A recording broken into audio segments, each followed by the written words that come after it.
Na vastidão do sertão nordestino, onde o sol castiga a terra seca e o vento carrega memórias de tempos antigos, uma história de coragem, estratégia e resistência se desenrolou de forma que ecoaria por gerações. Era uma manhã quente, o céu azul sem nuvens parecia vigiar atentos o movimento silencioso dos homens que se preparavam para um confronto que entraria para a história. À frente, o rei do cangaço, conhecido como Lampião, com sua postura firme e olhar penetrante, liderava seus homens com uma mistura de determinação e calma que poucos poderiam compreender. Ao seu lado, companheiros de armas e de vidas marcadas pelo risco constante, todos conscientes do perigo que se aproximava, mas também cientes da força de sua união.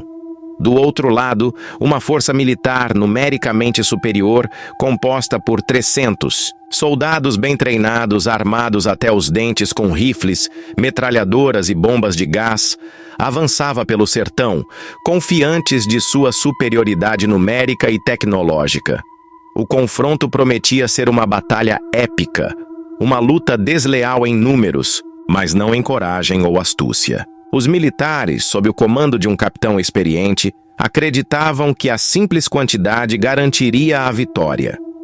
Entretanto, eles subestimavam a inteligência e o espírito de resistência que movia os homens de Lampião, que conheciam cada curva, cada esconderijo, cada árvore que poderia servir de abrigo ou armadilha no terreno árido.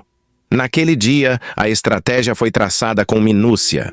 Lampião e seus homens se dispersaram em pequenos grupos, espalhando-se pelo sertão, criando uma rede de defesas móveis que dificultava a localização exata de suas posições.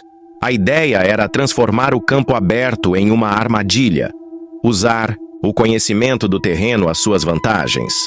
À medida que os soldados avançavam, encontraram-se com obstáculos improvisados, armadilhas simples mas eficazes, como buracos camuflados, troncos cortados de forma a fazer os soldados tropeçarem ou atrasarem seu avanço. O sol castigava ainda mais os militares que, ao avançarem, se depararam com a resistência inesperada de homens que pareciam surgidos das próprias profundezas da terra, movidos por uma força quase sobrenatural de sobrevivência. O combate começou com uma saraivada de tiros que rasgou o silêncio do sertão, interrompendo a calmaria matinal. Os homens de Lampião, escondidos entre as pedras e as árvores, revidaram com precisão, aproveitando cada oportunidade de agir em silêncio e de se retirar antes que o inimigo pudesse reagir.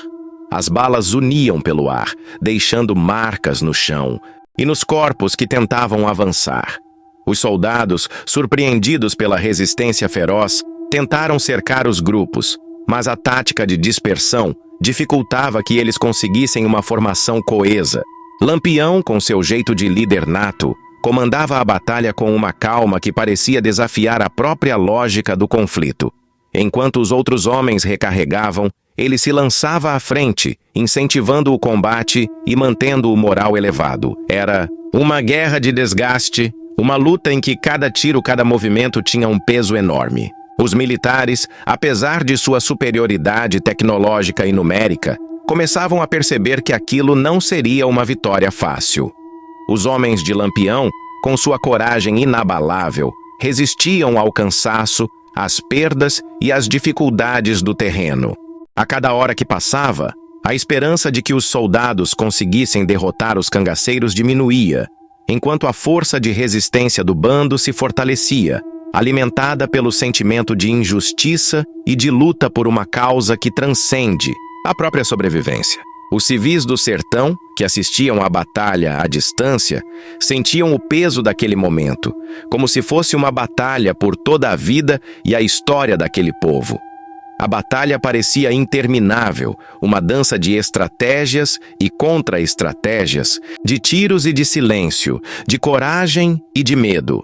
Quando os soldados pensaram que poderiam cercar de vez os homens de Lampião, eles perceberam que haviam caído em uma espécie de armadilha natural, uma teia de obstáculos que dificultava seu avanço.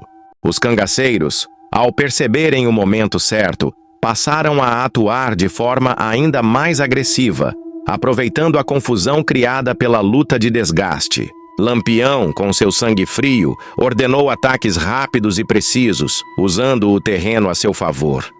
Cada morte de um soldado era uma vitória simbólica, cada avanço inimigo uma oportunidade de contra-ataque. A resistência virou um espetáculo de resistência.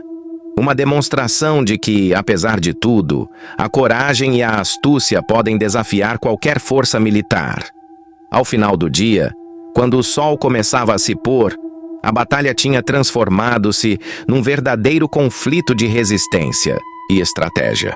Os 300 soldados, embora exaustos e com muitas baixas, recuaram, derrotados na essência, pois não conseguiram conquistar o território ou capturar o rei do cangaço. Os homens de Lampião, feridos, cansados, mas vitoriosos, mantiveram-se firmes, tendo mostrado ao mundo que a força de um povo, quando guiada pela coragem e inteligência, pode superar até as forças mais numericamente avantajadas. Aquele dia entrou para a história do sertão como uma das maiores demonstrações de resistência, uma prova de que, às vezes, a coragem e a estratégia valem mais do que armas e números. A lenda de Lampião e seus homens cresceu ainda mais, fortalecida por aquela batalha épica, que demonstrou que o espírito de luta do sertanejo é uma força que nenhum exército consegue subjugar completamente. No coração do sertão nordestino, onde o céu parece se estender infinitamente e o sol não dá trégua, a história de resistência e coragem de Lampião e seus homens se entrelaça com a própria essência daquele ambiente árido e resistente. A manhã em que tudo aconteceu foi marcada por uma atmosfera de tensão silenciosa, quase como se o próprio sertão estivesse segurando a respiração, observando o desenrolar de um confronto que ficaria marcado na memória coletiva do povo nordestino. Lampião, conhecido como o Rei do Cangaço, não era apenas um bandido ou um fora da lei, mas uma figura que encarnava a luta de um povo muitas vezes esquecido, marginalizado e explorado. Sua postura firme, seu olhar penetrante e sua liderança carismática inspiravam lealdade e respeito entre seus homens, que o seguiam não apenas pelo medo, mas por uma crença compartilhada na causa de resistência contra as injustiças e a opressão. Esses homens, marcados por uma vida de batalhas, conheciam cada detalhe do sertão, cada esconderijo, cada caminho escondido entre as caatingas e usavam esse conhecimento como uma arma poderosa contra os inimigos. Do lado oposto, uma força militar bem equipada e numerosa avançava, composta por cerca de 300 soldados armados com rifles de repetição, metralhadoras, bombas de gás lacrimogênio e outros armamentos modernos para a época. Esses soldados, treinados e confiantes na superioridade tecnológica, acreditavam que a quantidade e o poder de fogo garantiriam a vitória rápida. No entanto, subestimavam a astúcia do cangaço e a determinação de seus homens. Um exemplo claro disso foi a tática de dispersão adotada por Lampião, que transformou o campo aberto, normalmente considerado vantagem para os militares, em uma armadilha natural.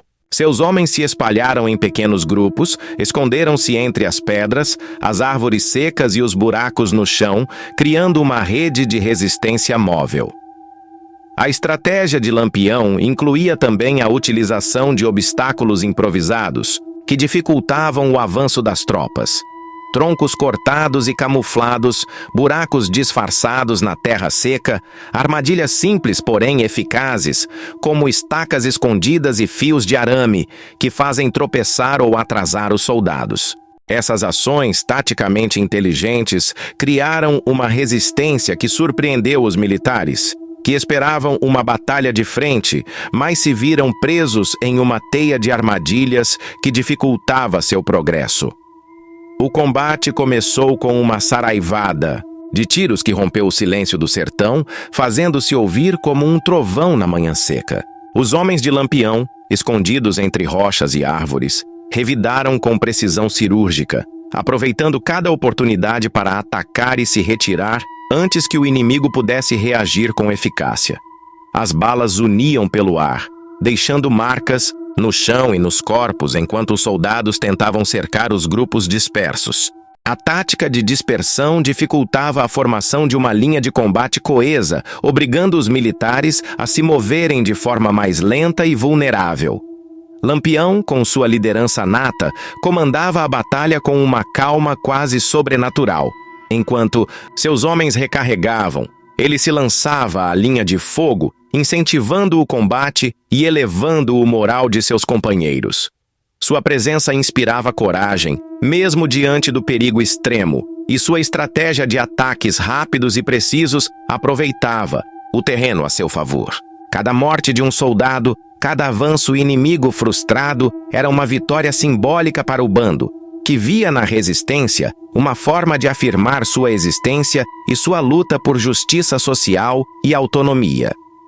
A batalha virou uma verdadeira guerra de desgaste, uma batalha de resistência onde cada movimento tinha um peso enorme. Os soldados, embora tivessem tecnologia avançada e números superiores, começaram a perceber que a vitória não seria fácil, que o sertão, com sua geografia difícil, seus esconderijos e armadilhas, era uma aliada inesperada de Lampião. Os homens do cangaço resistiam ao cansaço, às perdas e às condições adversas do ambiente árido, apoiados pelo sentimento de injustiça e pela causa de resistência que carregavam. A esperança de vitória dos militares diminuiu a cada hora, enquanto o espírito de resistência do bando se fortalecia, alimentado por uma força quase mística de sobrevivência. Aquela luta não era apenas uma batalha militar, mas uma disputa simbólica que refletia a luta de um povo por dignidade e reconhecimento. Os civis do sertão, que acompanhavam a batalha à distância, sentiam o peso daquele momento como se fosse uma